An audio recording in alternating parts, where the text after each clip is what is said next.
Hey, selamat datang kembali dalam kelas Pembelajar Sejarah Indonesia bersama dengan Pak Ruben yang akan mengantarkan kamu untuk mempelajari berbagai peristiwa penting dalam sejarah kehidupan umat manusia di masa lalu. Nah, kali ini kita akan membahas topik yang berkaitan dengan kehidupan manusia pada masa prasejarah di Indonesia. Jadi, point of view-nya itu adalah tentang kehidupan masa prasejarah, sebuah masa yang sudah berlangsung dengan sangat lama di belakang kita, tetapi kajiannya kita batasi pada daerah Indonesia saja.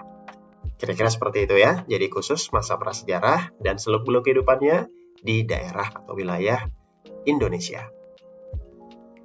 Nah, ini adalah topik kita. Ini topik yang kedua ya. Bagi kalian anak-anak SMK, ini adalah topik yang kedua. Khusus membahas kehidupan masa prasejarah di Indonesia. Nah, sebelum kita lanjut, perlu diinformasikan kepada kamu kompetensi dasar atau KD serta tujuan pembelajaran dari topik kali ini. Biar kamu ada bayangan ini kita bakal ngapain sih, kita bakal mempelajari apa dan tujuannya ngapain. Untuk KD-nya sendiri, itu ada KD 3.2 dan juga 4.2, yakni menganalisis kehidupan manusia dan hasil-hasil budaya masyarakat prasejarah atau praaksara di Indonesia. Nah, harapannya setelah nanti kita mempelajari topik ini, kamu bisa membangun atau membuat definisi pengertian masa prasejarah. Lalu yang kedua, kamu juga bisa menganalisis atau membagi periodisasi masa-masa prasejarah yang nanti kita akan bagi berdasarkan aspek geologi dan juga aspek artefak. Lalu yang ketiga, tujuannya adalah setelah pembelajaran nanti kamu bisa menganalisis atau memahami. Kamu bahkan bisa mengetahui lebih lanjut bagaimana corak kehidupan masyarakat pada masa prasejarah di Indonesia. Dan itu bisa dilihat dari aspek religi, sosial, ekonomi, iptek, seni, bahasa, dan siapa manusia pendukung kebudayaan pada masa itu. Nah, terakhir, setelah melalui proses pembelajaran, kita harapkan kita bisa menyimpulkan siapa kira-kira nenek moyang bangsa Indonesia. Nah, gimana? Kira-kira sudah ada gambaran apa yang akan kita bahas? Secara umum, inilah 4 hal yang akan kita coba diskusikan dan kita bahas bareng-bareng. Yang pertama, itu adalah pengertian masa prasejarah. Yang kedua, itu tentang pembagian masa prasejarah. Lalu yang ketiga, bagaimana gambaran atau corak kehidupan masyarakat prasejarah. Dan yang keempat, siapa nenek moyang bangsa Indonesia. Dan seperti biasa, sebelum kita lanjut pembahasan, ada sebuah quotes sejarah untuk kamu. Dan kali ini quotes-nya berbunyi, kehidupan kita saat ini adalah hasil dari kehidupan mereka di masa lalu. Jangan melupakan sejarah. Masa lalu itu artinya nggak bikin kamu gagal move on, tetapi kamu bisa belajar dari masa lalu. Karena apa yang kita alami saat ini itu adalah akibat dari apa yang terjadi di masa lalu. Jas merah, jangan melupakan sejarah. Jangan lupakan dari mana kamu berasal. Don't forget your roots. Yeah. Jadi, kita mulai aja ya. Pembahasannya satu demi satu, kita mulai dengan pengertian masa prasejarah. Sebenarnya istilah masa prasejarah ini sederhana aja sih kalau kita mau ngertiin. Dia terdiri dari 2 suku kata. Ada suku kata pra dan juga sejarah. Bukan suku kata ya, 2 kata. Pra dan sejarah. Lalu dirangkai menjadi prasejarah. Nah, masing-masing kata pra dan sejarah itu punya artinya sendiri-sendiri.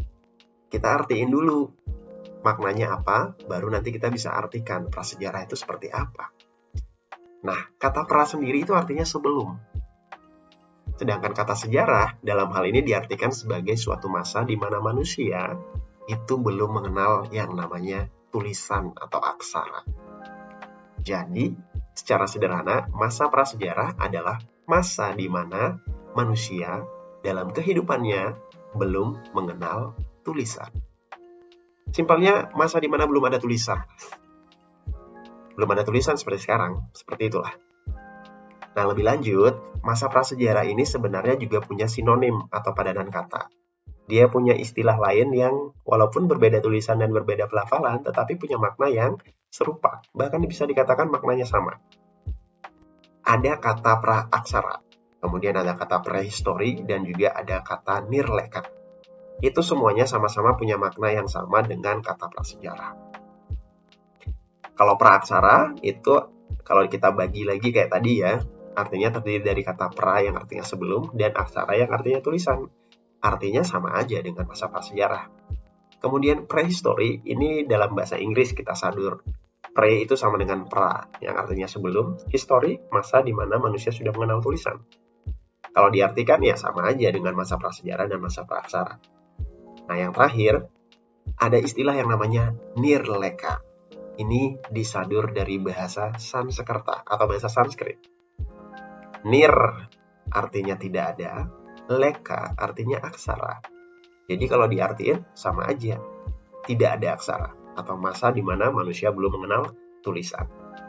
Baik prasejarah, praaksara, prehistori, dan nirleka perlu kamu pahami sehingga kamu punya kamus perbendaharaan kata yang lebih banyak. Dan intinya, semuanya itu artinya sebuah masa di mana dalam kehidupan manusia mereka belum mengenal yang namanya tulisan.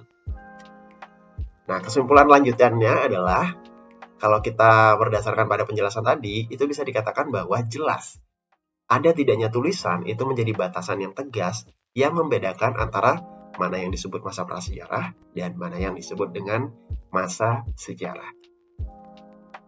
Nah, masa prasejarah di Indonesia itu berlangsung lama banget ke belakang. Ribuan tahun, jutaan tahun, bahkan ratusan juta tahun yang lalu. Sedangkan sampai informasi hari ini, berdasarkan temuan yang ada, yakni 7 buah yupa, prasasti yupa dalam kerajaan Kutai, yang berangkat tahun 4 Masehi alias tahun 400, maka bisa dikatakan bahwa bangsa Indonesia itu baru masuk masa sejarah atau mengenal tulisan sekitar abad keempat. Dan kalau kita bandingin dengan peradaban lain di luar sana, semacam peradaban Mesir kuno, Yunani kuno, dan Sumeria, dan sejenisnya, kita kalah jauh banget. Tetapi jangan berkecil hati.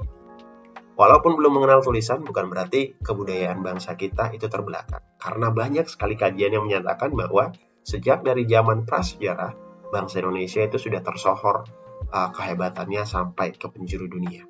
Terutama dalam hal atau kemampuan mereka sebagai bangsa petualang, bangsa bahari, bangsa yang terkenal sebagai pelaut yang ulung. Tapi kita nggak akan bahas ini ya, kita akan bahas ini barangkali nanti di bagian nenek moyang bangsa Indonesia. Ini semacam intermezzo dulu, atau pengantar awal supaya kamu punya gambaran tentang apa yang akan kita bahas nanti. Well, itulah tadi pengertian masa prasejarah. Nggak susah kok, mudah banget. Tinggal kamu pahami dan dapatkan konsep serta kata kuncinya. Nah, selanjutnya, kita akan beranjak pada bahasan yang kedua, yakni periodisasi masa prasejarah. Kalau kamu masih ingat, konsep berpikir periodisasi itu kan berarti pembabakan masa ya, dalam sebuah peristiwa sejarah. Nah, tujuannya supaya kita lebih gampang memahami sebuah peristiwa atau masa yang berlangsung dengan sangat panjang itu. Dalam hal ini, masa prasejarah itu panjang banget keberlangsungannya. Dan karena saking panjangnya, kita susah untuk memahaminya apabila kita pelajari secara keseluruhan. Jadi perlu dibagi atau dibuat periodisasinya, atau dibuat klasifikasinya, dengan menggunakan aspek-aspek atau kriteria tertentu. Nah, dalam hal ini, dalam topik kehidupan masa prasejarah di Indonesia, kita akan membuat periodisasi atau pembagian masa prasejarah dengan menggunakan atau berdasarkan dua aspek utama, yakni secara geologi atau kajian ilmu bumi, dan secara artefak, itu berarti berdasarkan pada peralatan hidup yang ditinggalkan oleh manusia prasejarah dan masih utuh, masih ada sampai kita temukan di hari ini. Jadi dari artefak yang mereka punya dan masih ada sampai hari ini, kita bisa menganalisis bagaimana cara kehidupan mereka. Nah, secara lebih jelasnya, pembagian masa prasejarah bisa kita lihat dalam pembagian bagan atau mind map ini. Pada dasarnya, aspek yang kita gunakan untuk membagi masa prasejarah adalah aspek geologi dan aspek artefak. Kita mulai dari yang pertama. Berdasarkan geologi atau kajian ilmu bumi tentang bagaimana bumi itu berproses dan kemudian menjadi bumi, maka kita bisa membagi masa prasejarah itu menjadi paling tidak 4 zaman. Kita singkat dengan istilah Arpamene, yang tidak lain dan tidak bukan adalah Arkaikum, Paleozoikum, Mesozoikum, dan Neozoikum. Nanti masa Neozoikum ini bisa dibagi lagi menjadi zaman tersier dan zaman kuarter. Lalu zaman kuarter bisa dibagi lagi menjadi zaman Pleistosen dan zaman Holosen. Kita akan coba berikan pembahasan singkat terkait dengan pembagian zaman berdasarkan geologi ya. Garis besarnya aja. Kalau Arkaikum itu bisa dikatakan sebagai zaman yang paling tua.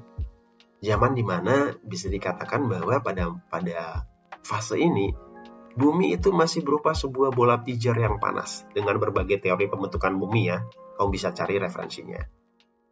Saking panasnya, tidak ada kehidupan sama sekali. Karena bumi masih berproses menjadi sebuah planet gitu.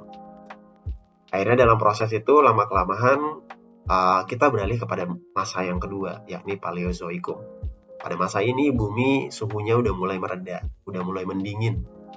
Lama-kelamaan, mulai muncul deh jenis-jenis kehidupan yang paling tua, jenis-jenis kehidupan pertama di muka bumi, yakni jenis-jenis kehidupan hewan-hewan bersel satu, semacam protozoa, amuba, bakteri, virus maybe ya, dan lain-lain, virus maksudnya ya. Nah, lama-kelamaan kondisi bumi ini semakin kondusif, semakin adem, dan semakin layak untuk berlangsungnya sebuah kehidupan. Lalu kita beralih kepada masa Mesozoikum, masa yang identik dengan masanya dinosaurus atau dinosaurus. Karena pada masa ini muncul berbagai jenis reptil, hewan melata, kemudian amfibi, dan beberapa hewan lainnya. Tapi yang paling terkenal dan jadi ikonik dalam masa Mesozoikum adalah dinosaurus. Karena bumi pada saat itu dipenuhi oleh jenis-jenis hewan reptil yang besar-besar sekali. Lalu karena ya entah teorinya seperti apa ya, ada yang bilang karena bencana alam, karena ada yang bilang karena jatuhnya asteroid besar ke bumi dan perubahan iklim yang ekstrim, akhirnya kelompok-kelompok hewan dan juga reptil raksasa ini, bertubuh besar ini, tidak dapat menyesuaikan kehidupannya lalu mengalami kepunahan. Ada yang bisa berevolusi lalu ibaratnya dia berevolusi menjadi hewan-hewan lain. Sampai hari ini kita bisa menemukan beberapa hewan itu adalah hewan-hewan yang masih hidup dari zaman purbakala. Bahkan kecoa itu adalah hewan purbakala yang sakti sekali karena mereka bisa survive, mereka bisa bertahan dari zaman purba sampai dengan zaman hari ini. Tuh kecoa tuh, legend itu. Dan masih banyak lagi ya. Bahkan kalau kita berdasarkan pada teori evolusi, buaya itu juga sebenarnya nenek moyangnya ada juga di masa purba dan hewan-hewan yang lainnya. Tapi kita nggak akan bahas ini ya. Nanti kita bisa bahas dalam kesempatan berikutnya. Atau bisa kamu cari referensi lain. Banyak banget di internet itu berserakan. Tinggal kamu pilih informasi mana yang relevan dan bisa dipercaya. Nah, lalu kita akan menuju kepada masa yang keempat, yakni Neozoikum. Ini masa yang penting nih.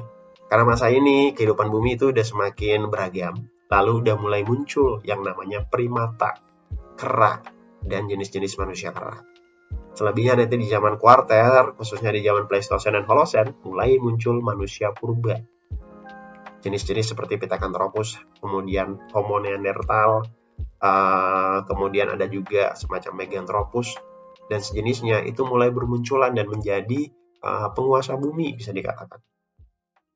Barulah nanti spesies-spesies manusia purba ini akan mengalami semacam kepunahan, entah karena tidak mampu beradaptasi dengan situasi dan kondisi lingkungan saat itu, sehingga muncullah spesies baru yang namanya Homo sapiens. Inilah nenek moyang bangsa atau nenek moyang umat manusia modern. Kita semua adalah Homo sapiens.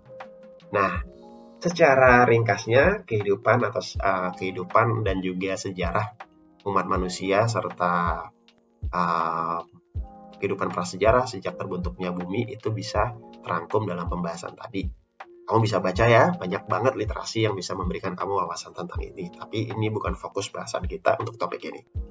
Karena fokus bahasan kita nanti kita akan lebih tujukan kepada pembagian masa prasejarah di Indonesia berdasarkan pada aspek artefak atau berdasarkan pada alat-alat peralatan kehidupan sehari-hari manusia pada masa prasejarah yang masih tertinggal sampai hari ini, dan dari peninggalan itu kita bisa mengidentifikasi dan kita bisa menganalisis, kita bisa mengetahui bagaimana corak kehidupan mereka di masa lalu. Nah, dari peninggalan artefak itu, kita bisa menyimpulkan dan membagi zaman prasejarah di Indonesia itu menjadi 2 zaman, yakni zaman batu dan juga zaman logam. Di zaman batu ini nanti ada periodisasinya juga atau ada pembagian zamannya juga berdasarkan perkembangan tingkat kemajuan peradaban mereka. Sehingga zaman batu bisa dibagi atau dibuat periodisasinya menjadi 4 zaman, yakni zaman batu tua atau Paleolitikum, lalu zaman batu Madia atau batu tengah, bisa disebut juga dengan Mesolitikum, lalu ada zaman batu muda atau batu baru, biasa disebut dengan Neolitikum, dan terakhir zaman batu besar alias Megalitikum. Nah, dalam perkembangannya manusia nggak cuma memakai batu sebagai peralatan sehari-hari, tetapi mereka juga akhirnya mengenal yang namanya logam. Mereka bisa membentuk barang-barang dari logam, entah itu dari besi, perunggu, dan juga tembaga. Nah, khusus di Indonesia, zaman logam itu disebut juga dengan zaman perundagian. Dia akan berlangsung berbarengan masanya dengan masa Megalitikum atau zaman batu besar. Hanya saja, berdasarkan peninggalan yang ada, masyarakat Indonesia pada masa prasejarah itu baru menggunakan logam jenis besi dan juga perunggu. Paling banyak perunggu. Sedangkan tembaga itu ada, bahannya ada, tetapi pada masa itu manusia prasejarah belum bisa mengolahnya menjadi peralatan atau artefak sehari-hari mereka. Sehingga khusus zaman logam di Indonesia kita mengenal zaman besi dan juga zaman perunggu. Fakta lainnya adalah, kok nggak ada zaman kayu sih? Zaman kayu itu ada. Bahkan sampai sekarang pun masih bisa dibilang zaman kayu. Karena kayu itu jadi semacam bahan dasar utama dari semua peradaban manusia. Hanya saja, kayu-kayu yang kemudian dijadikan artefak pada masa prasejarah, itu nggak sampai peninggalannya sampai hari ini di tangan kita. Kenapa demikian? Karena kayu sifatnya organik. Dia berasal dari kehidupan makhluk hidup, dari tumbuhan. Dan oleh karenanya, dia akan lapuk. Beda dengan batu dan logam yang merupakan benda mati, punya daya tahan yang kuat, sehingga walaupun berasal dari jutaan tahun yang lalu, mereka bisa bertahan sampai hari ini dan masih bisa kita temui sampai hari ini di zaman yang udah serba modern ini. Nah, itu dia pembahasan tentang periodisasi atau pembagian masa prasejarah serta gambaran singkat tentang apa yang akan kita bahas nanti. Semoga kamu punya gambaran ya. Kalau misalnya belum, nanti bisa didengarkan kembali, kemudian dibaca-baca kembali bahan ajarnya, serta aktiflah untuk eksplorasi mandiri mencari literasi yang lain. Nah, ini sebuah intermezzo aja sih, dengan tagar OOTD, Outfit of the Day. Kalau dari gambar ini kita bisa lihat gambaran seorang manusia purba dengan outfit pakaiannya, lalu apa saja peralatan yang dia bawa. Ada tombak, ada batu untuk membuat api, ada kapak genggam, kemudian itu sepertinya kapak lonjong, ada juga semacam tongkat kayu, kemudian obor api, dan tungku api. Ini barangkali gambaran outfitnya manusia prasejarah di masa itu. Lalu bagaimana dengan outfit kita? How about ours outfit nowadays? Pada hari ini, pada masa ini outfit kita kayak gimana? Masih sama nggak dengan mereka? Pasti beda dong. Tetapi ingat, dahulu umat manusia, ya outfitnya kayak gini, peralatan mereka kayak gini, kehidupannya kayak gini.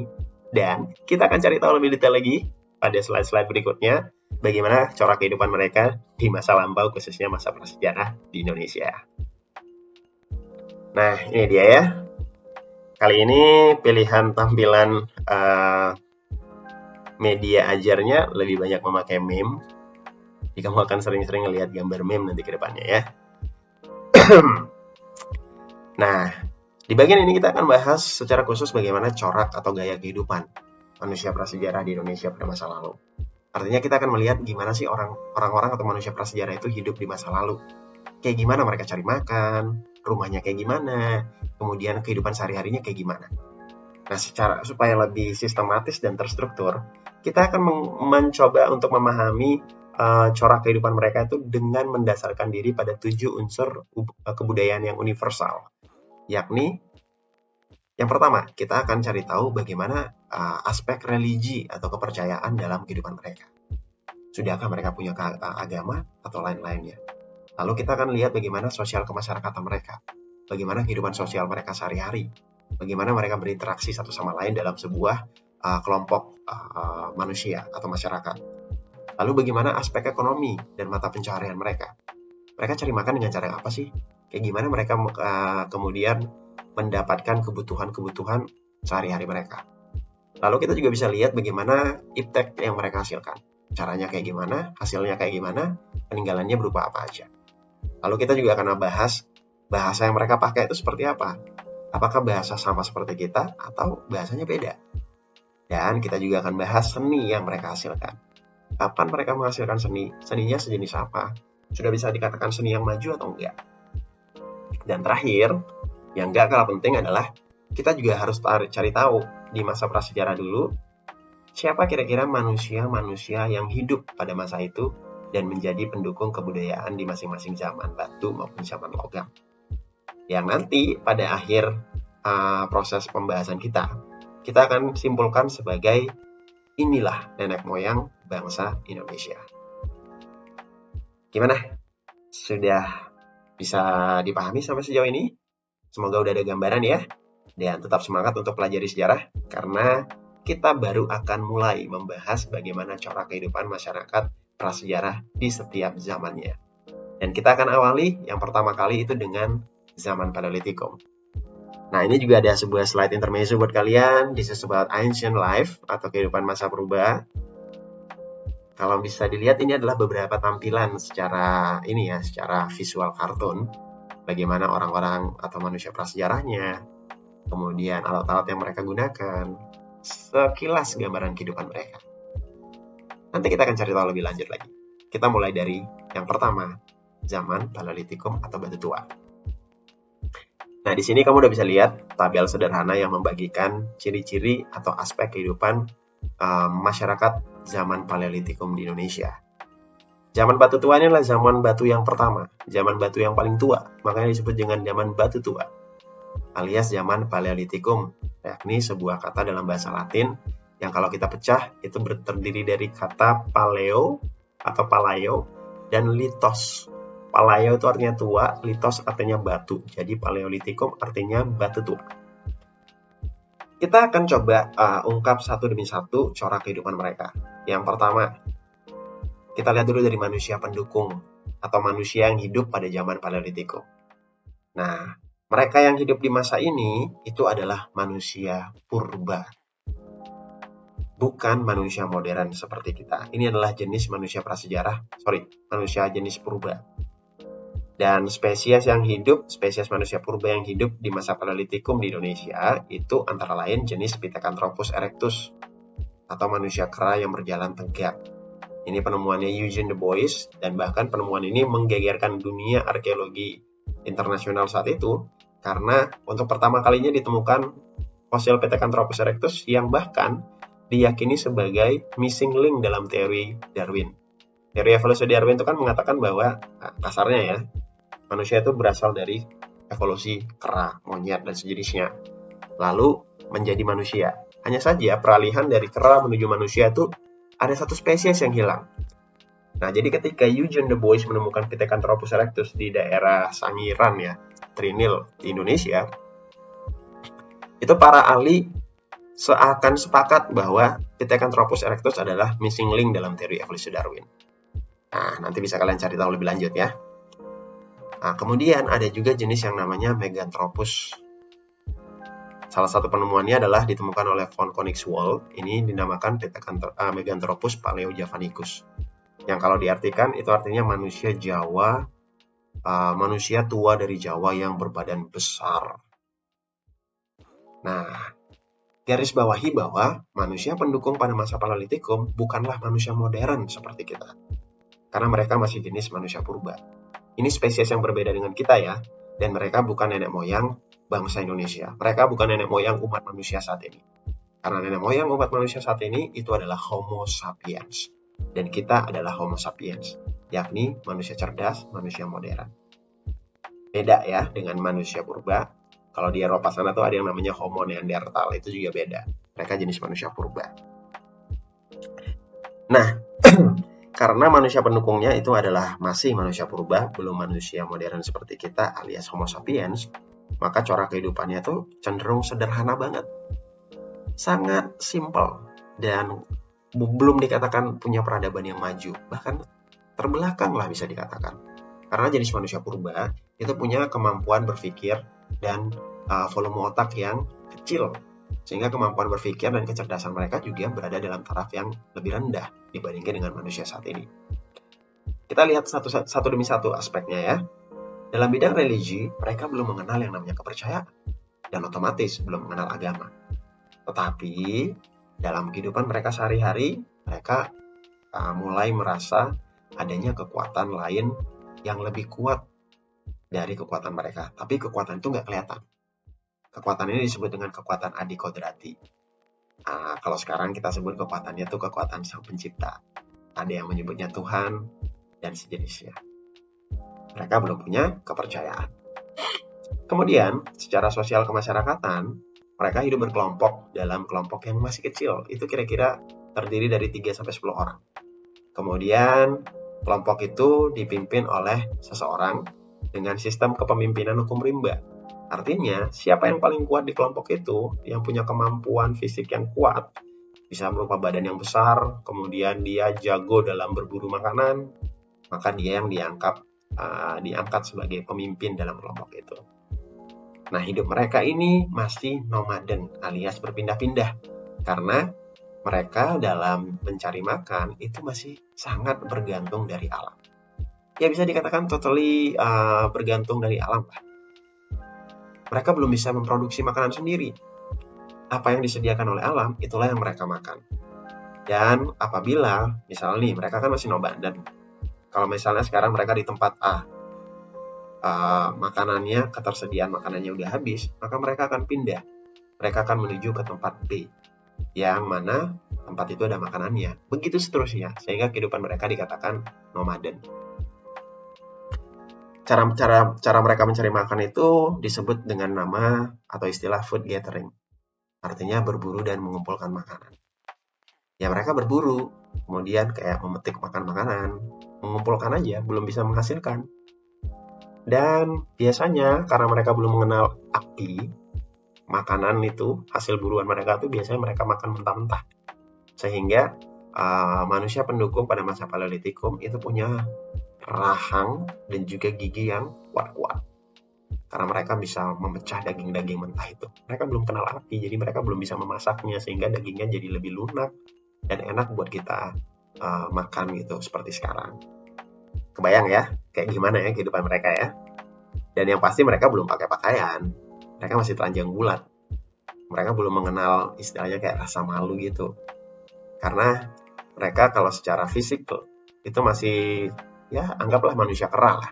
Setengah manusia, setengah binatang. Barangkali insting atau rasa malunya itu belum ada.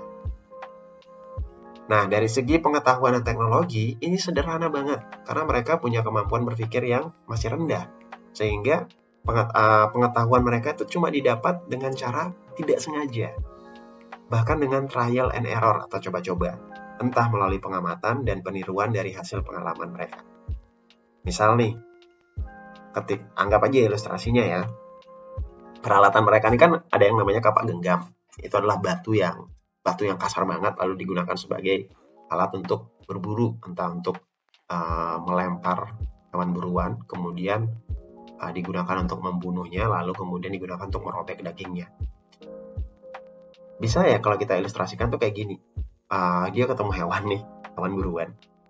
Dia bingung gimana caranya mau nangkap hewan itu. Lalu dia lihat, ada batu gitu ya. Dia gue pakai batu ini dah.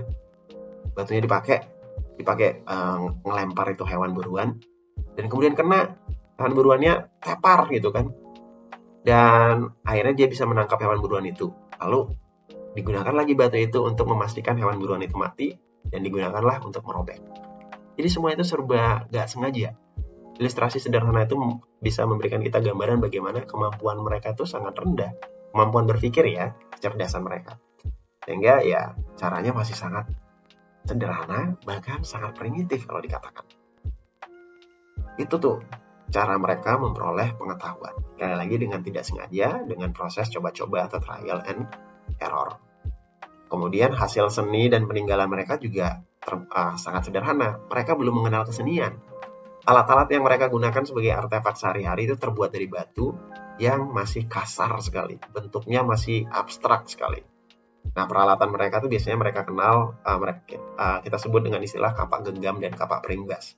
Sebentar lagi kita lihat gambarnya ya. Itu semacam kapak yang digenggam lalu digunakan sebagai senjata mereka, alat mereka sehari-hari. Padahal kalau kita lihat ya, ini kayak batu biasa. Kalau di masa sekarang ini kayak batu biasa nih gitu. Cuma diasah sedikit-sedikit supaya punya sisi yang tajam. Sedangkan dari aspek bahasa yang mereka gunakan ini dipercaya ya, masih berupa bahasa isyarat. Entah isyaratnya lewat bunyi-bunyian, lewat gerak tubuh, ataupun lewat kode tangan, lewat ya sejenis itulah bahasa isyarat. Bukan bahasa verbal seperti yang kita gunakan sekarang. Ya kayak sekarang misalnya Pak Ruben berbicara dengan kalian ini namanya bahasa verbal. Mereka belum mengenal bahasa jenis itu. Karena ya mungkin karena mereka juga belum manusia modern seperti kita, jadi belum punya kemampuan semacam itu. Tapi bahasa yang mereka gunakan ini sudah cukup untuk bisa dijadikan media komunikasi mereka. Nah, di sini kamu bisa lihat ini adalah tampilan kapak perimbas dan juga kapak genggam. Sederhana sekali kan, tapi memang punya sisi yang tajam. Lama-kelamaan yang awalnya tidak terlalu tajam bisa dibikin jadi lebih tajam. Ini adalah peralatan mereka sehari-hari di zaman Paleolitikum. Kalau kamu lihat ilustrasi gambar-gambar di bawah, kamu bisa lihat bahwa mereka emang masih telanjang, masih bugil. Mereka belum mengenal yang namanya pakaian. Kemudian mereka hidupnya berburu dan meramu dengan menggunakan peralatan dari batu. Kemudian, di akhir masa Paleolitikum itu mereka udah mulai mengenal api. Di awal mereka belum, jadi mereka udah makan mentah aja. Kayak singa kalau berburu ya udah makan di tempat langsung. On the spot makan mentah-mentah gitu. Nah, kira-kira seperti inilah gambaran kehidupan manusia prasejarah pada masa Paleolitikum di Indonesia, dan rata-rata di negara lain juga mirip gitu. Sederhana sekali, tapi ingat mereka bukan nenek moyang kita karena mereka masih jenis manusia kera. Kamu bisa lihat tampilannya, beda kan? Nah, ini ya sebagai pegangan buat kamu untuk mengetahui masa Paleolitikum. Selebihnya semoga bisa dipahami dan kamu bisa cari informasi lebih lanjut pada sumber literasi yang lainnya ya. Kita tinggalkan masa Paleolitikum dan kita lanjut kepada masa yang kedua di zaman batu, yakni masa Mesolitikum, yang diartikan sebagai zaman batu tua atau zaman batu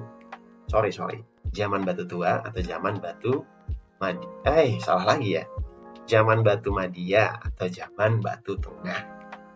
Oke, Pak Ruben kurang fokus ini ya. Oke, sekarang kita lihat lagi pembagiannya. Kita mulai dari manusia pendukungnya. Nah, di sini terjadi perubahan besar dalam aspek siapa manusia pendukung pada masa prasejarah, khususnya di masa Mesolitikum. Karena manusia pendukung kebudayaannya bukan lagi jenis manusia purba. Dipercaya bahwa manusia purba pada masa ini sudah punah atau mengalami kepunahan karena mereka tidak mampu beradaptasi dengan lingkungan saat itu, atau bisa jadi didesak oleh kedatangan manusia modern yakni Homo sapiens, sehingga lama-kelamaan beneran punah dan gak tersisa sama sekali sampai hari ini. Nah, di masa Mesolitikum, Kepulauan Nusantara Indonesia itu didatangi oleh imigrasi jenis manusia Homo sapiens, yakni manusia cerdas, manusia modern yang merupakan nenek moyang bangsa Indonesia. Dan Homo sapiens ini, garis bawahi lagi ya, itu adalah manusia seperti kita sekarang. Penampakan ciri-cirinya sama seperti kita sekarang. Dan dia adalah manusia modern. Nah, Homo sapiens yang datang ke Kepulauan Nusantara pada masa Mesolitikum dan lalu nanti kemudian menjadi nenek moyang pertama bangsa Indonesia, mereka adalah rumpun bangsa Papua Melanozoid, yakni mereka adalah bangsa Austronesia.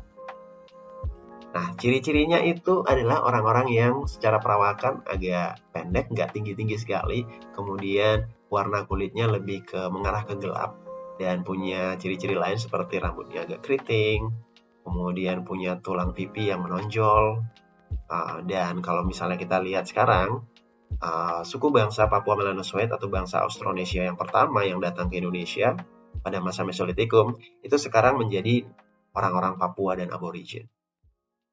Nah, mereka nih yang awal-awal datang ke Indonesia, Kepulauan Nusantara, dan menguasai kepulauan kita.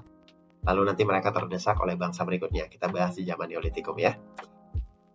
Nah, karena yang hidup di masa ini adalah manusia modern, Homo sapiens, maka kehidupan mereka itu sudah mulai mengalami perubahan dan perkembangan yang pesat dibandingkan dengan masa Mesolitikum. Karena mereka udah tergolong Homo sapiens, kemampuan otaknya udah lebih cerdas karena mereka punya volume otak yang lebih besar. Nah, kita lihat satu demi satu. Dalam hal religi atau kepercayaan, mereka sudah mulai mengenal aliran kepercayaan, animisme, dan dinamisme.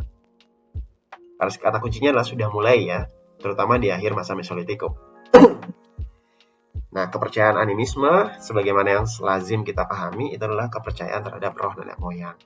Bahwa misalnya nih, ada orang tua yang meninggal, itu raganya memang mati, jasadnya mati dan membusuk. Tapi mereka percaya bahwa roh dari orang yang sudah meninggal itu masih ada dan kemudian berada di sekitar kita dan menjaga kita.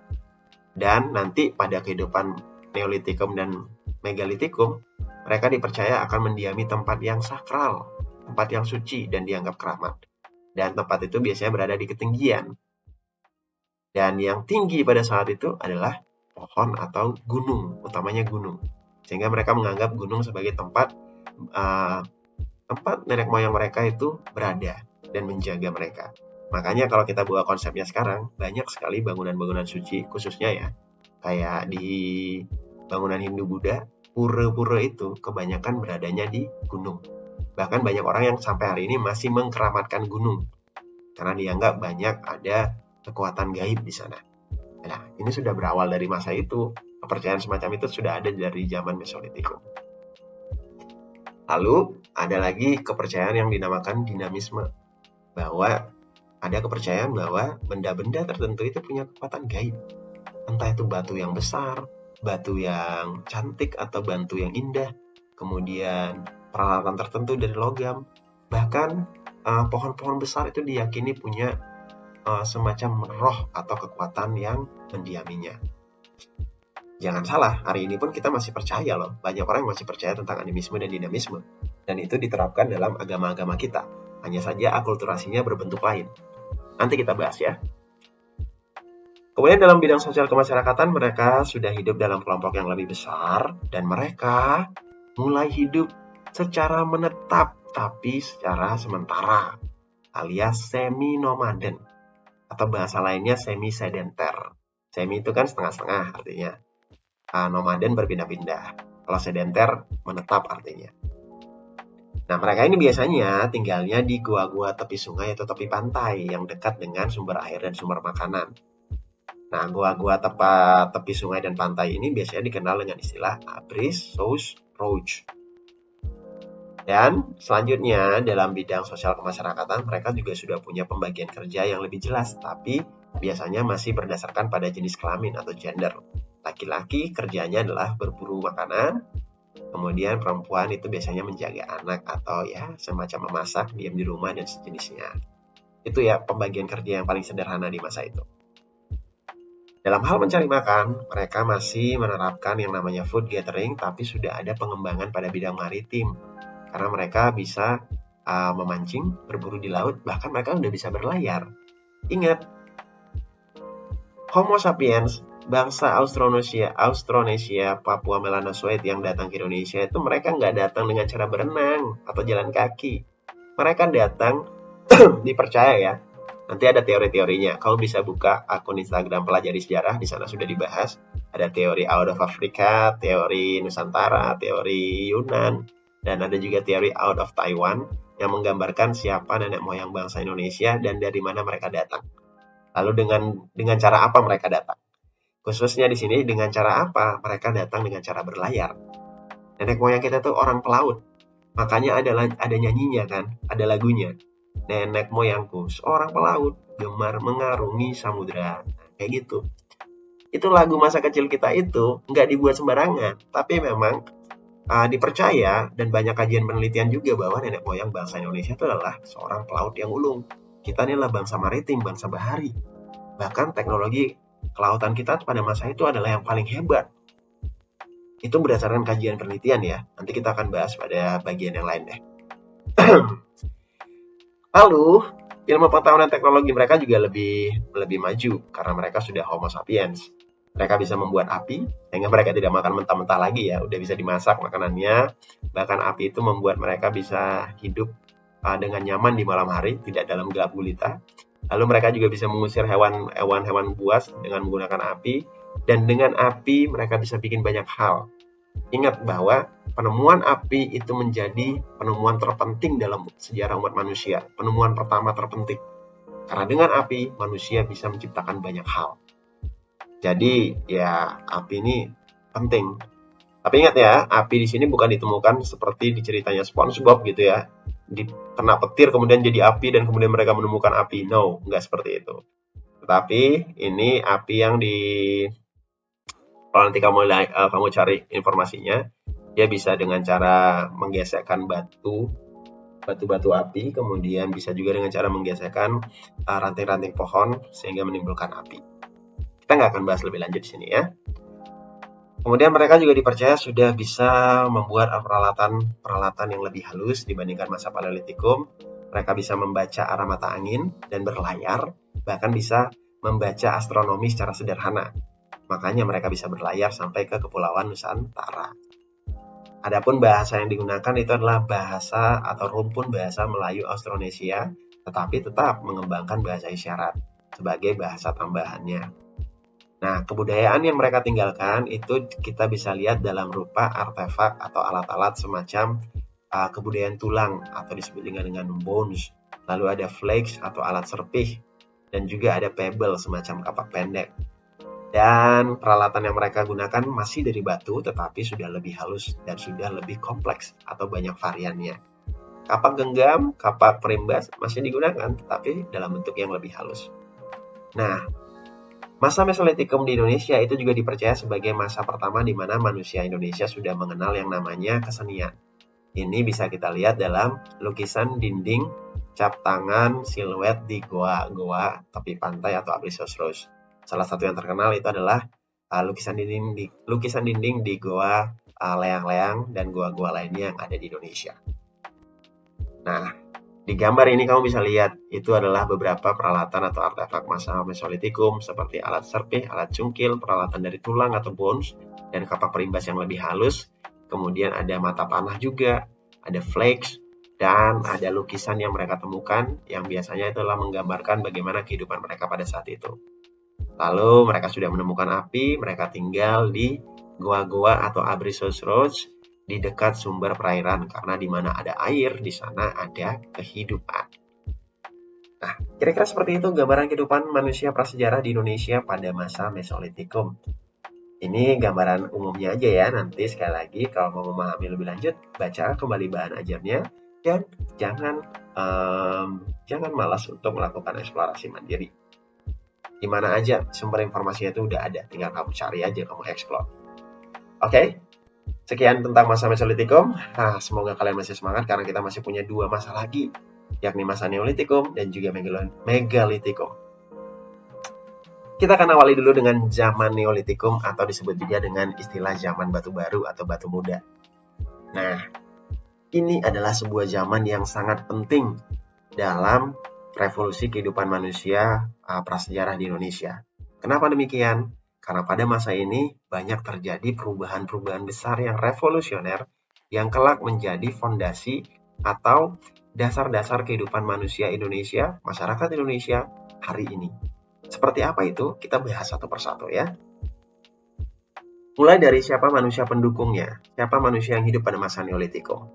Mereka adalah masih Homo sapiens ya, ingat manusia purba udah punah. Jadi sekarang yang hidup itu adalah Homo sapiens, nenek moyang kita. Nah, mereka adalah bangsa Proto-Melayu atau bangsa Melayu tua. Sama-sama merupakan bangsa Austronesia. Mereka datang, kemudian karena punya kebudayaan yang lebih maju, akhirnya mereka mendesak bangsa Austronesia yang lebih dulu datang, yakni bangsa Papua Melanosoid itu. Orang-orang Papua Melanosoid kemudian didesak sampai ke daerah Papua dan juga Australia, sekarang menjadi nenek moyangnya orang-orang Papua dan Aborigin. Dan daerah-daerah terpenting yang subur di Kepulauan Nusantara kemudian didiami oleh bangsa Proto-Melayu. Sebagai informasi tambahan, orang-orang yang sekarang menjadi keturunan dari bangsa Proto-Melayu itu adalah suku-suku bangsa pedalaman di Indonesia. Semisal suku Nias, suku Sasak, suku Batak, dan Baduy, dan juga suku Dayak, itu dipercaya sebagai keturunan dari bangsa Proto-Melayu. Nah, seperti tadi yang Pak Ruben sampaikan bahwa zaman Neolitikum ini adalah zaman revolusioner. Zaman di mana terjadi perubahan perkembangan kehidupan manusia prasejarah Indonesia dengan sangat pesat dan menjadi dasar dari kehidupan masyarakat Indonesia sekarang. Kita lihat dari yang pertama, aspek religi. Mereka sudah menerapkan aliran kepercayaan animisme, dinamisme, dan totemisme dengan konsisten. Artinya benar-benar diterapkan dalam kehidupan sehari-hari. Gak usah kita bahas lagi ya pengertiannya apa, tetapi yang perlu dibahas adalah totemisme. Totemisme ini adalah adanya keyakinan bahwa hewan-hewan tertentu itu punya semacam kekuatan gaib atau adanya kepercayaan adanya hewan-hewan mitologi. Makanya kita percaya hewan Garuda. Padahal Garuda tuh nggak ada. Di pelajaran biologi nggak ada yang namanya spesies Garuda. Kemudian kalau di luar negeri ada yang namanya phoenix. Burung phoenix tuh nggak ada. Phoenix itu kan burung yang ekornya berupa api. Coba deh kamu bayangin, mana ada burung ekornya berapi dan kemudian terbang kena angin kok dia nggak kebakaran sampai tubuhnya. Itu hewan mitologi. Naga itu juga hewan mitologi. Kemudian dalam totemisme dipercaya juga hewan-hewan tertentu tuh punya simbol-simbol tertentu. Misalnya gajah itu hewan yang punya simbol kekuatan. Kemudian banteng, kerbau, dan sejenisnya. Nah, sampai hari ini totemisme masih kita gunakan, animisme masih kita gunakan, dinamisme juga masih kita gunakan. Kita berziarah ke makam nenek moyang itu adalah bagian dari animisme yang paling sederhana. Kemudian masih banyak masyarakat di Bali misalnya melakukan semacam pensakralan terhadap keris, kemudian menghargai keberadaan pohon-pohon besar dan juga batu-batu besar sebagai bagian dari aspek Trihita Karana, itu juga bagian dari dinamisme. Orang percaya batu aki itu dinamisme juga. Keris-keris yang dibantenin. Kemudian di Bali sendiri tuh ada upacara khususnya ya, kalau nggak salah namanya apa tuh ya. Pak Ruben lupa nih nama upacara khusus yang kita ngebantenin atau kita sembayangin ini peralatan-peralatan kita sehari-hari. Itu kan ada tuh ya. Lupa sekali namanya. Takut nyebutin, soalnya lupa sekali ya. Terus totemisme itu juga sampai sekarang ada. Kalau kita lihat ya, beberapa simbol dari logo komunitas kita itu pakai gambar hewan kan. Atau misalnya masa jauh-jauh deh. Yang suka sepak bola, logo Arema itu singa. Itu sebenarnya bagian dari totemisme modern. Kemudian kalau orang Bali mengenal yang namanya Dewata Nawasange.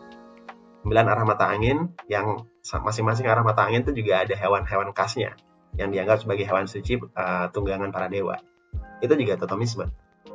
Bahkan partai-partai politik banyak yang menggunakan hewan sebagai simbol mereka kan. Nah, itu juga sebenarnya totemisme modern. Hal yang sebenarnya kita nggak sadar ini terjadi di masa modern, tapi ternyata itu asal mulanya itu berasal dari ratusan juta tahun yang lalu di masa purbakala atau di masa prasejarah Indonesia. Jadi ingat, jangan sekali-kali melupakan sejarah karena apa yang kita lakukan di hari ini adalah bagian dari apa yang terjadi di masa lalu. Karena masa lalu selalu aktual. Kalau kamu belajar masa lalu, kalau kamu belajar sejarah, artinya kamu belajar tentang masa kini dan masa depan. Lebih lanjut, di religi ini mereka sudah punya pembagian tugas. Ada yang dikenal sebagai pemuka agama. Ada bahkan dikenal sebagai dukun atau syaman. Kalau di Bali, Balian sekarang dikenal. Atau yang memimpin upacara namanya pemangku di Bali. Nah, konsep-konsep semacam itu sudah mereka lakukan dan terapkan di masa Neolitikum dalam bidang kepercayaan. Nah, revolusi berikutnya itu terjadi dalam bidang sosial kemasyarakatan karena pada akhirnya untuk pertama kali dalam sejarah umat manusia khususnya di Indonesia, manusia tidak lagi nomaden. Mereka akhirnya hidup secara menetap, hidup secara sedentar. Mereka membangun pemukiman, pedesaan, perkampungan, bahkan kesukuan. Yang mana setiap pemukiman itu udah ada sistem pembagian kerja yang jelas dan kompleks, nggak lagi berdasarkan hanya kepada jenis kelamin. Tetapi Kamu kalau ahli dalam bidang pertanian, kamu kerja di pertanian. Kalau kamu ahli dalam bidang peternakan, kamu kerjanya di peternakan. Kalau kamu bisa dalam bidang religi, kamu kerjanya di religi. Dan sistem kepemimpinan mereka nggak lagi dengan sistem hukum rimba, tetapi sudah menggunakan sistem kepemimpinan primus inter pares. Kamu nggak hanya kuat untuk bisa jadi seorang pemimpin, tapi kamu juga harus punya karisma, kamu cerdas, punya wawasan, dan kamu berwibawa. Seperti itu. Nah, sekarang kalau kita memilih pemimpin kan, nggak cuma kuat doang kan, nggak cuma kaya doang kan, tapi harus juga punya bobot, bebet, dan bibit yang bagus. Dan itu sudah diterapkan sejak zaman Neolitikum ratusan tahun yang lalu, bahkan jutaan tahun yang lalu.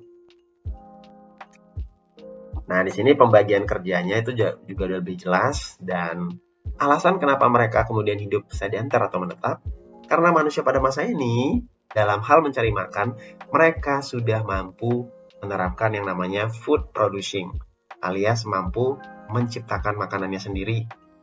Gak semata-mata bergantung pada alam atau food gathering, tapi mereka sudah bisa mengolah, bahkan menaklukkan alam. Untuk pertama kalinya dalam sejarah umat manusia, khususnya di Indonesia, manusia menetap, manusia menanam, mereka bertani, berkebun, dan membuat ladang. Mereka melakukan domestikasi terhadap binatang. Kalau dulu binatang diburu langsung dimakan, sekarang binatang diburu gak langsung dimakan, diolah, dipelihara, dijadikan hewan ternak, bahkan dijadikan sebagai hewan teman mereka. Makanya kita mengenal anjing, kucing, dan sejenisnya yang dijadikan sebagai peliharaan, bahkan menjadi teman pendamping kehidupan manusia. Semuanya sudah dimulai dari masa Neolitikum. Dan digarisbawahi lagi ya, mereka ini juga bangsa pelaut yang ulung. Jadi mereka punya cara mencari makan dengan cara menjadi nelayan atau mencari makan di perairan, laut, sungai, dan sejenisnya. Makin kompleks kan? Dan ini adalah dasar-dasar kehidupan manusia Indonesia saat ini. Sedangkan dalam bidang iptek, mereka sudah lebih banyak berkembang lagi. Apa-apa yang sudah ada di masa Mesolitikum dikembangkan lebih lanjut, bahkan lebih maju lagi. Lalu bahasa yang digunakan masih rumpun bahasa Melayu Austronesia, dan seni dan peninggalannya ini memang masih terbuat dari batu, karena bangsa Proto-Melayu ini datang membawa kebudayaan batu yang disebut dengan nama kapak lonjong dan kapak persegi. Hanya saja kebudayaan batu yang mereka gunakan ini sudah diolah sedemikian rupa sehingga menjadi bentuknya lebih halus, bahkan lebih enak untuk dipakai, lebih indah.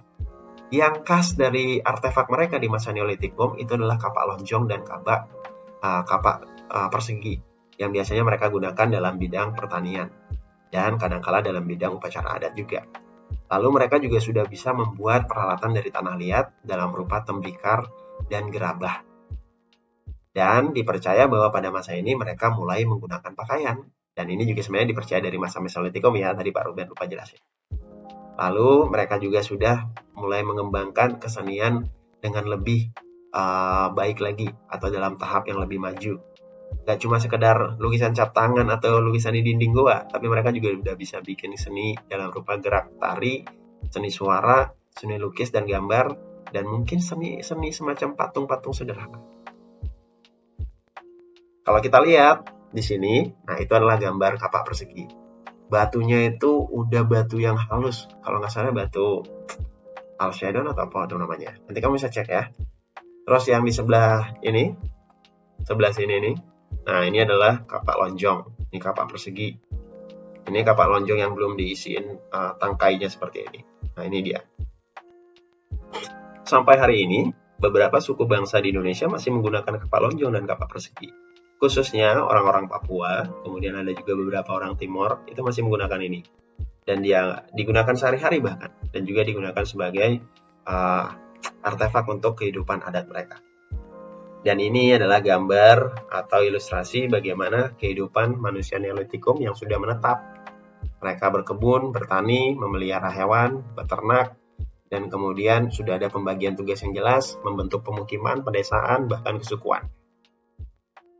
Ingat sekali lagi, Neolitikum adalah masa yang paling penting, sangat penting karena merupakan masa revolusioner yang menetapkan dasar-dasar fondasi kehidupan masyarakat Indonesia di hari ini.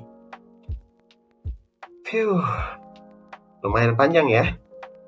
Tetapi semoga tetap semangat karena kita akan bahas satu lagi ya. Nah, ini adalah zaman megalitikum atau zaman batu besar. Zaman yang sebenarnya berbarengan juga dengan zaman logam atau perundagian. Artinya, zaman batu besar ini orang-orang atau masyarakat prasejarah Indonesia sudah bisa membuat peralatan batu dalam ukuran yang besar-besar, makanya disebut megalitikum. Tetapi pada masa ini juga berbarengan dengan penemuan manusia dalam hal membuat peralatan atau artefak dari logam. Mereka sudah bisa memanaskan logam dan membentuk logam. Kita akan bahas satu demi satu. Nah, manusia pendukungnya masih bangsa Austronesia, tetapi mereka datang dalam gelombang yang lebih belakang. Atau gelombang selanjutnya lah. Namanya adalah bangsa Deutero-Melayu atau Melayu Muda. Mereka ini kemudian datang ke Indonesia karena punya kebudayaan yang lebih maju, terutama kebudayaan batu tua, batu besar, dan juga kebudayaan logam. Mereka akhirnya bisa mendesak orang-orang Proto-Melayu. Nah, ini ibaratnya karma ya. Orang-orang Proto-Melayu yang awal datang itu mendesak orang-orang Papua Melanosoid, sekarang mereka yang didesak oleh kedatangan bangsa Deutero-Melayu. Orang-orang Proto-Melayu atau Melayu tua kemudian mengungsi menuju dan tinggal di daerah-daerah pedalaman Indonesia. Menjadi suku Dayak, Sasak, Bugis, Asmat. Bukan Bugis ya. Nias, Asmat. Bukan Asmat juga. Dan lain-lain. Badui itu ya, yang kita kenal sekarang. Lalu, bangsa Deutero-Melayu inilah yang kemudian mengambil alih tempat-tempat di lembah-lembah yang subur, daerah-daerah strategis di Kepulauan Nusantara. Dan mereka kemudian nanti berkembang dan sekarang menjadi suku-suku utama di Indonesia, yakni suku Bali, Jawa, Madura, Bugis, dan lain-lain. Jadi, bisa disimpulkan bahwa Pak Ruben, kamu semua ini adalah bagian dari orang-orang atau keturunan bangsa Deutero-Melayu. Nah, secara sederhana ya, kalau mau disimpulkan sekarang, nenek moyang bangsa Indonesia itu bukan manusia purba, tetapi bangsa Austronesia, Homo sapiens yang datang dari, dipercaya dari daerah Yunan atau Taiwan, yang mana mereka ini disebut sebagai bangsa Austronesia. Datang dalam 3 gelombang yang berbeda. Gelombang pertama yakni Papua Melanosoid, gelombang kedua adalah Proto-Melayu, dan gelombang ketiga adalah Deutero-Melayu. Kita skip dulu ya, nanti kita bahas secara terpisah. Nah, di masa megalitikum, ini segala aspek kehidupan mereka sudah lebih maju. Kalau bisa dikatakan secara spesifik ini mirip dengan masa neolitikum, hanya saja mereka sudah bisa mengembangkannya secara lebih kompleks dan lebih konsisten dalam kehidupan sehari-hari. Ibaratnya sudah jadi pakem gitu, dan kemudian jadi dasar-dasar kehidupan mereka dalam keseharian mereka lah. Dalam bidang religi masih sama, nggak usah dijelasin ya, tapi mereka sudah lebih lebih bagus lah. Terbukti nanti mereka membuat semacam tempat-tempat persembahyangan yang menggunakan media batu-batu besar. Kita bahas nanti di bagian akhir, di bagian artefaknya. Secara sosial kemasyarakatan, mereka lebih cenderung sekarang membentuk kesukuan dengan pembagian kerja yang lebih kompleks dan lebih jelas. Mata pencaharian mereka juga sama lah. Kemudian yang lebih penting, mereka sudah mengenal namanya perdagangan, tetapi menggunakan sistem barter. Ingat sekali lagi, bangsa Indonesia, nenek moyang kita adalah bangsa pelaut, jadi mereka tuh sebenarnya sudah mengarungi samudera ke India, bahkan sampai ke Madagaskar. Karena ditemukan jenis perahu purbanya Indonesia di sana, yakni perahu bercadik. Bahkan banyak yang percaya juga bangsa Indonesia itu sudah berlayar ke berbagai daerah, bahkan sampai ke Cina juga. Jadi mereka otomatis sudah mengenal yang namanya perdagangan. Ada yang percaya juga mereka mengunjungi bangsa aborigin di Australia. Itu oleh bangsa-bangsa atau orang-orang Makassar, orang-orang Bugis yang memang dari dulu terkenal sebagai bangsa pelaut, dan di sana juga banyak ada bajak laut dan sejenisnya. Kita nggak bahas itu ya. Dan karena sudah melakukan perdagangan, maka sistem barter ini mereka sudah kenal. Cuma mereka belum mengenal sistem mata uang. Kemudian dalam bidang iptek, hal-hal yang tadi udah kita bahas itu mereka kembangkan dengan lebih kompleks lagi, dan khususnya di zaman megalitikum, mereka sudah mengenal yang namanya kebudayaan logam. Karena orang-orang Deutero-Melayu di daerah asalnya itu sudah mengenal yang namanya kebudayaan logam. Mereka sudah bisa bikin peralatan dengan cara memanaskan, mengecor, dan membentuk logam. Nah, di sini kita akan ketemu 2 teknik pengecoran yang lazim digunakan pada masa itu, yakni teknik Achille-Perdue dan juga teknik bivalve. Kita nggak usah bahas ya, nanti bisa baca lebih lanjut.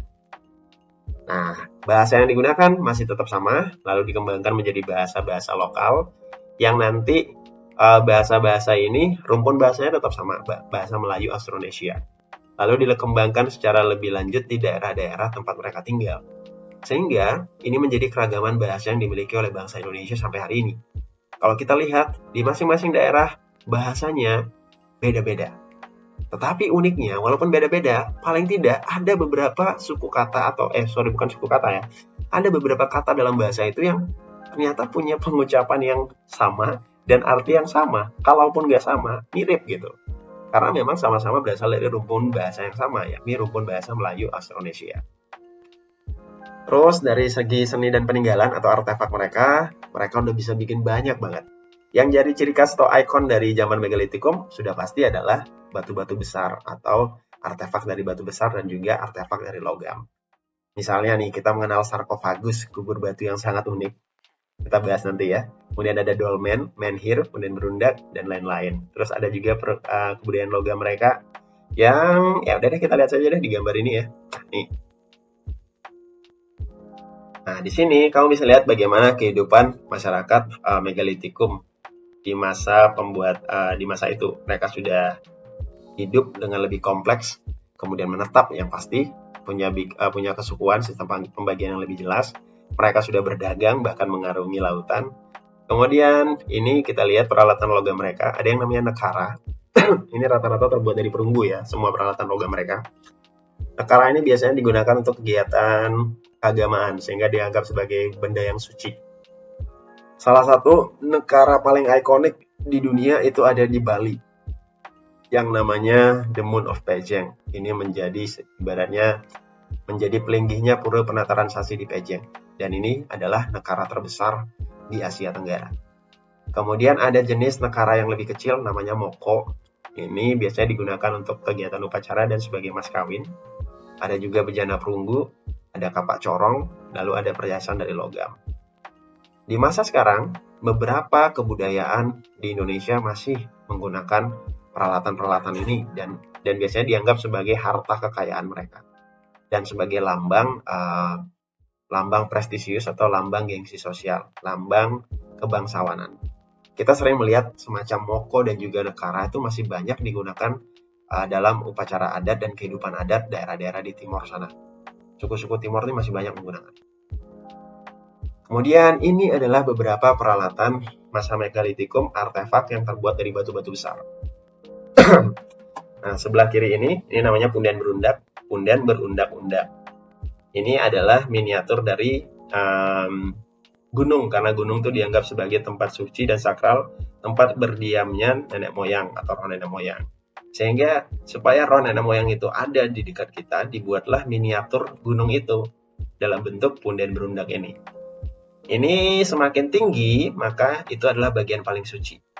Kelak ketika Hindu-Buddha masuk dalam peradaban bangsa Indonesia, Nusantara kita mengenal yang namanya candi. Hanya saja candi yang aslinya dari India itu kita modifikasi dan kita akulturasikan.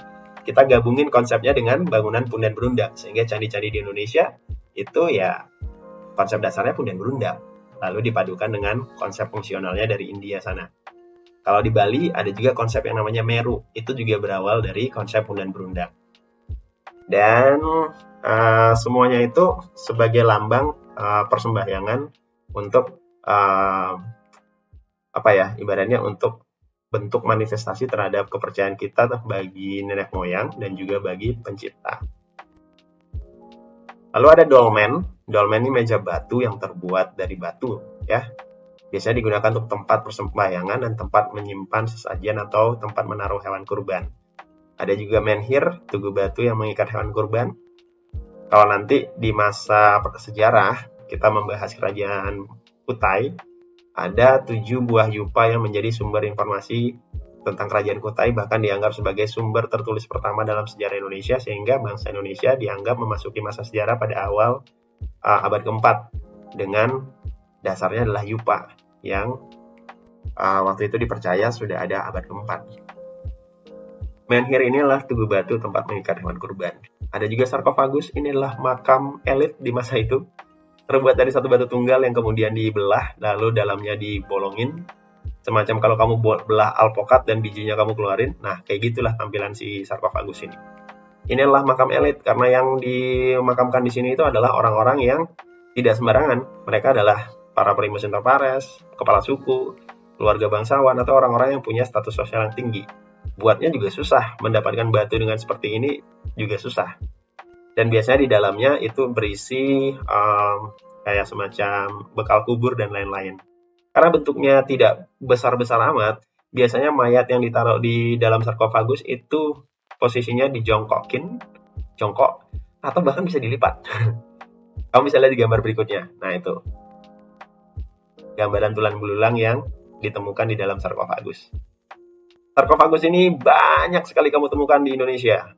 Salah satunya di Bali. Makanya Bali itu disebut sebagai surganya sarkofagus. Menggenap ada ya. Kalau bahkan seringkali ditemukan secara nggak terduga. Misalnya orang lagi membajak sawah, nemu batu yang nggak lain ternyata itu adalah sarkofagus. Di Bali itu banyak sekali. Bahkan di beberapa pura di Bali itu masih menggunakan peralatan-peralatan megalitikum sebagai pelinggih mereka. Contohnya itu di pura Penataran Sasi tadi di Pejeng. Kemudian ada pura puncak Bukit Puncak Penulisan di Bangli, itu pelinggihnya itu adalah menhir, ada dolmen juga di sana. Artinya kepercayaan asli bangsa Indonesia itu sebenarnya adalah 3 tadi, animisme, dinamisme, dan totemisme. Lalu ketika masuk agama-agama modern semacam Hindu, Buddha, Islam, kemudian Kristen juga, Konghucu bahkan, itu kemudian nggak langsung hilang. 3 agama asli kita nih, 3 kepercayaan asli kita, tetapi dipadukan atau diakulturasi. Sehingga banyak kita temui bahwa misalnya agama Islam di Indonesia itu beda dengan agama Islam yang ada di daerah asalnya, di Arab. Agama Hindu di Indonesia juga beda dengan yang ada di India. Bahkan Kristen di Bali, Kristen di Indonesia, dalam beberapa konsepnya juga beda, seperti yang ada di Romawi, di Roma, di Vatikan sana, atau yang ada di Yerusalem sana.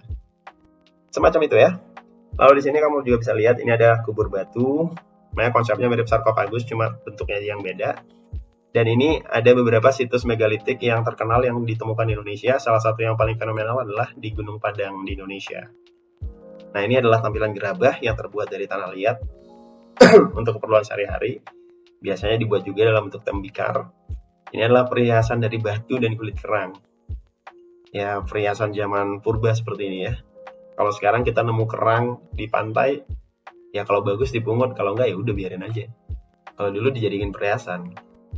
Dan pada masa itu juga dipercaya mereka sudah membuat pakaian, entah itu dari kulit binatang atau dari semacam kulit tanaman.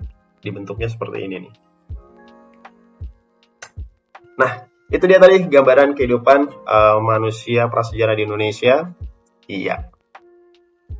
Dari masa Paleolitikum, kemudian Mesolitikum, kemudian Neolitikum, dan sampai berakhir pada masa Megalitikum.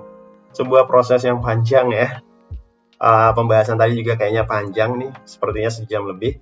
Tetapi semoga memberikan kamu gambaran, menambah wawasan kamu, dan yang lebih penting adalah kamu bisa dapetin semacam hikmah dari pembelajaran ini. Bahwasanya, sekali lagi, sesuai dengan quotes awal kita bahwa kehidupan kita pada masa ini tidak bisa kita lepaskan dari kehidupan pada masa lalu. Semaju-majunya peradaban manusia, itu adalah hasil dari peradaban manusia di masa lalu yang boleh dikatakan lebih primitif. Tetapi yang paling penting adalah kamu belajar sejarah, menjadikan kamu orang yang lebih bijak. Kamu nggak malu dari mana kamu berasal, kamu tetap bisa menjadikan itu sebagai pedoman hidup kamu. Ibaratnya kalau ada sebuah band namanya H2O, H2O, dia bilang, don't forget your roots. Ingat dari mana kamu berasal. Dan topik kita kali ini mengajarkan itu. Di Bali khususnya, kita mengenal kawitan, kita mengenal leluhur, itu ada dasarnya. Dan materi kita kali ini memberikan semacam validasi untuk itu, pembuktian untuk itu. Kemudian kita di Bali khususnya, dan di beberapa daerah di Indonesia, itu menerapkan konsep kesetaraan atau keseimbangan hidup antara manusia, kemudian antara lingkungan dan juga sang pencipta. Di Bali disebut dengan Trita Karana. Itu sudah tergambar lewat kepercayaan purba, animisme, dinamisme, dan totemisme. Dan apapun yang kita lakukan sekarang, itu masih merupakan bagian dari kehidupan masa prasejarah di Indonesia. Gak usah jauh-jauh. Kalau kamu ke dapur, kamu masih ketemu cobek yang dibuat dari batu. Kalau kamu pulang ke desamu, kamu ketemu lesung yang terbuat dari batu. Bahkan, kamu masih melihat beberapa peninggalan prasejarah itu digunakan sampai hari ini. Entah untuk kegiatan persembahyangan, sebagai pertime atau semacam benda suci, sebagai mas kawin, dan masih banyak lagi. Well, sekian dulu pembahasan tentang kehidupan masa prasejarah Indonesia. Oh ya, satu lagi hampir lupa ya. Siapa nenek moyang bangsa Indonesia? Nah, kalau tadi kamu sudah mengikuti pembahasan Pak Ruben dari awal sampai akhir, berarti kamu pasti seharusnya bisa menyimpulkan bahwa nenek moyang bangsa Indonesia bukanlah manusia purba, garis bawahi, ya. Tetapi nenek moyang bangsa Indonesia adalah Homo sapiens alias manusia modern seperti kita sekarang, yang datang dalam 3 gelombang yang berbeda. Gelombang pertama itu datang pada masa Mesolitikum, yakni dalam rupa bangsa Austronesia, Papua Melanozoid. Sekarang menjadi saudara-saudari kita itu di Papua dan aborigin sana. Semuanya intinya adalah nenek moyang bangsa Indonesia itu dipercaya berasal dari luar daerah Nusantara, yakni bangsa Austronesia, rumpun bangsa Austronesia. Kemudian gelombang yang kedua itu datang pada masa Neolitikum membawa kebudayaan batu yang lebih halus, dan ini disebut sebagai bangsa Proto-Melayu. Sekarang kita kenal dengan menjadi nenek moyang suku-suku di suku-suku Dayak, Baduy, kemudian Nias, yang mana ini merupakan suku-suku pedalaman di Indonesia. Itu adalah keturunan dari bangsa Proto-Melayu atau Melayu tua. Kemudian gelombang yang 3 ini datang pada masa Megalitikum membawa kebudayaan logam dan kebudayaan batu besar. Mereka adalah bangsa Deutero-Melayu atau bangsa Melayu muda yang sekarang dalam perkembangannya menjadi suku-suku utama di Indonesia, suku Bali, Jawa, Madura, Bugis, dan sejenisnya. Ketiganya sama-sama merupakan rumpun bangsa Austronesia dan berasal dari luar wilayah Indonesia. Ada banyak teori yang mengatakan ini, ada yang mengatakan berasal dari Yunan, sebagaimana sering kamu jumpai di buku sekolah. Kemudian ada yang mengatakan berasal dari Afrika, karena Afrika adalah daerah pertama lahirnya manusia modern pertama, yakni Australopithecus africanus. Kemudian ada yang mengatakan bahwa berasal dari Taiwan, dalam rupa teori out of Taiwan, karena dicocokkan juga dengan hasil penelitian terbaru berdasarkan DNA. Dan belakangan orang-orang dan para ahli lebih percaya teori out of Taiwan ini, yang menyatakan bahwa nenek moyang bangsa kita berasalnya dari Taiwan, yakni rumpun bahasa Austronesia. Tapi ada juga ahli-ahli dalam negeri yang mengatakan bahwa orang Indonesia itu berasal dari orang Indonesia sendiri, karena fosil-fosilnya lebih banyak ditemukan di Indonesia. Nah, ini namanya teori Nusantara. Intinya, nenek moyang bangsa Indonesia itu seperti yang tadi udah dijelaskan oleh Pak Ruben, berasal dari daerah-daerah semacam itu, datang dalam 3 gelombang. Tapi yang lebih penting adalah dari sana kamu belajar bahwa Indonesia itu sudah beragam dari zaman purbakala. Dari zaman prasejarah sudah beragam, kita sebagai bangsa yang besar, bangsa yang berbeda. Harapannya adalah perbedaan itu bukan untuk memecahkan, tapi untuk menyatukan. Perbedaan itu adalah sebuah keniscayaan, artinya sebuah anugerah yang harusnya disyukuri, bukan diperdebatkan, lalu kemudian menimbulkan konflik dan perpecahan. Semoga dengan belajar hari ini, kamu bisa belajar pendidikan multikultural dari sana. Lalu, kamu bisa aplikasikan dalam kehidupan sehari-hari. Kalau ketemu teman-teman dari daerah timur, nggak perlu sampai membeda-bedakan warna kulit, apalagi sampai bertindak rasis. Itu berarti kamu parah banget. Secara kualitas karakter, kamu masih rendah. Dan kamu belum menjadi seorang yang open-minded dan juga berpikiran secara lebih bijak. Kalau belajar sejarah, harusnya sudah lebih bijak dan open-minded. Dan masih banyak manfaat lainnya, kita nggak akan bahas satu demi satu di sini, karena udah panjang banget. Setidaknya, apa-apa yang tadi udah kita sepakati bersama dalam pembahasan ini bisa kamu jadikan sebagai pegangan untuk jadi lebih baik lagi ke depannya. Well, itu aja. Kalau misalnya kamu ada pertanyaan, silakan santumkan di kolom komentar, kemudian kamu bisa sampaikan juga secara pribadi, entah itu lewat DM Instagram, maupun lewat kontaknya Pak Ruben. Apapun itu kita bisa diskusikan, dan kita bisa sharing bareng-bareng. Akhir kata, tetap semangat pelajari sejarah. Terima kasih untuk atensi kamu sampai dengan video ini berakhir. Dan semoga memberikan kamu banyak manfaat. Kita ketemu lagi dalam video pembelajaran pelajari sejarah berikutnya. Thank you.